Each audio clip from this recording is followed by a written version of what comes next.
नमस्कार, मेरा नाम है आस्था जैन। इन वीडियोज़ एंड एपिसोड्स में हम लोग बात कर रहे हैं इस बारे में कि हम अपनी जॉब के अलग-अलग कामों को कैसे मैनेज कर सकते हैं। इस एपिसोड में हम लोग बात करने वाले हैं अपनी फ़िज़िकल स्पेस यानी कि फ़िज़िकल एनवायरनमेंट की। तो काफ़ी बार ऐसा होता है कि जहाँ हम काम कर रहे होते हैं, वो जगह बहुत ज़्यादा क्लम्ज़ी होती है, वो गंदी होती है या वो बिल्कुल डिसऑर्गनाइज़्ड होती है और वो हमारे काम को और हमारी मेंटल स्पेस को बहुत ज़्यादा इफ़ेक्ट कर रही होती है, लेकिन ये हमें पता ही नहीं होता। ये प्रॉब्लम सबसे ज़्यादा लोगों ने फेस करी जब लॉकडाउन था और बहुत सारे लोग वर्क फ्रॉम होम पर थे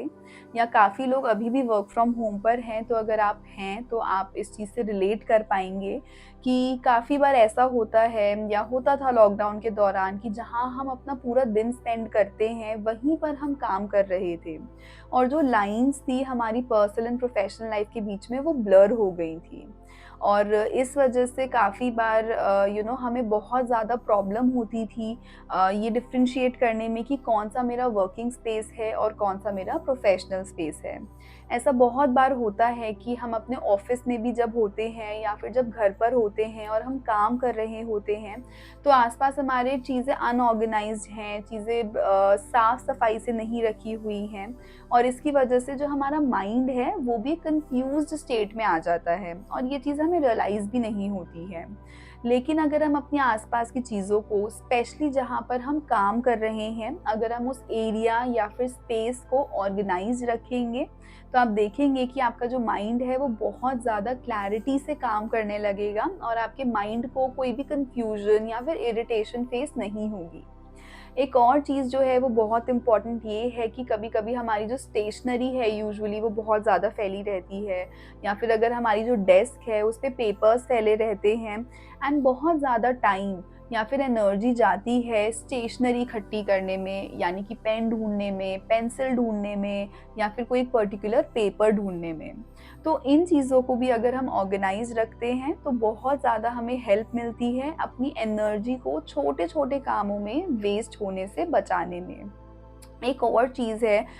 जो आपको बहुत ज़्यादा हेल्प करेगी, तो आप टाइम ब्लॉकिंग के थ्रू अपने दिन का आधा घंटा इस चीज़ में ज़रूर रखिए जहाँ पर आप अगले दिन के लिए प्रिपरेशन कर रहे हैं। यानी कि जैसे अगले दिन अगर आपको कुछ रिपोर्ट पर काम करना है या फिर अगर आपको कोई मीटिंग अटेंड करनी है, तो उसके लिए आपको जो भी चीज़ों की नीड है, जैसे हाइलाइटर हो गया, स्टेपलर हो गया या फिर पेन हो गया, प्रिंटर हो गया, जो भी चीज़ों की आपको ज़रूरत पड़ती है, आप उन चीज़ों को निकाल कर पहले ही रख दीजिए। तो जब आप इन चीज़ों के लिए टाइम निकालना शुरू करेंगे और जब अगले दिन के लिए प्रिपेयर करना आपकी हैबिट बन जाएगी, तो आप ये रियलाइज़ करेंगे कि अगले दिन जब आप उस रिपोर्ट पर काम करने के लिए बैठेंगे या फिर वो काम करने के लिए बैठेंगे, तो एक्चुअली जो ये प्रिपरेशन का टाइम है, जो आपने पहले ही दिन आधा घंटा लगा लिया, वो इस दिन वेस्ट नहीं होगा और ना ही आपको इरिटेशन या फिर अजीब-सी फीलिंग आएगी कि अब पहले मैं पेन ढूँढूँ या फिर पहले मैं अपने प्रिंटर को ठीक करूँ, वो सब चीज़ें नहीं आएँगी।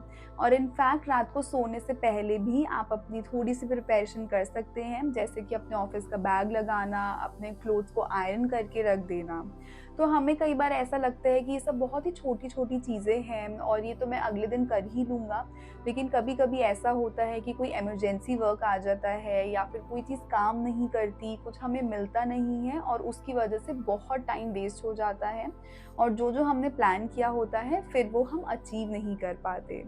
तो कोशिश कीजिए कि आप इस चीज़ की भी हैबिट बना लें कि अगले दिन की प्रिपरेशन के लिए भी आप आधा पौना घंटा रोज़ निकाल रहे हैं।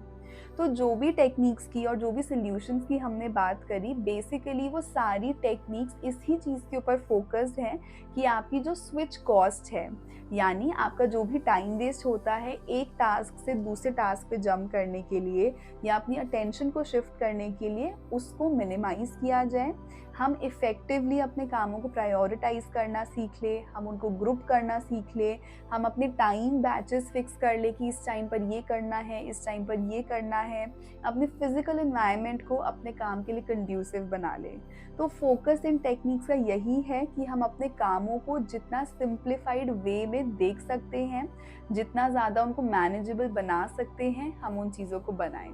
फोकस यही है कि आपकी फिजिकल और मेंटल हेल्थ भी सफ़र ना करे और आप अपने गोल्स एंड टास्क्स को अचीव भी कर सकें।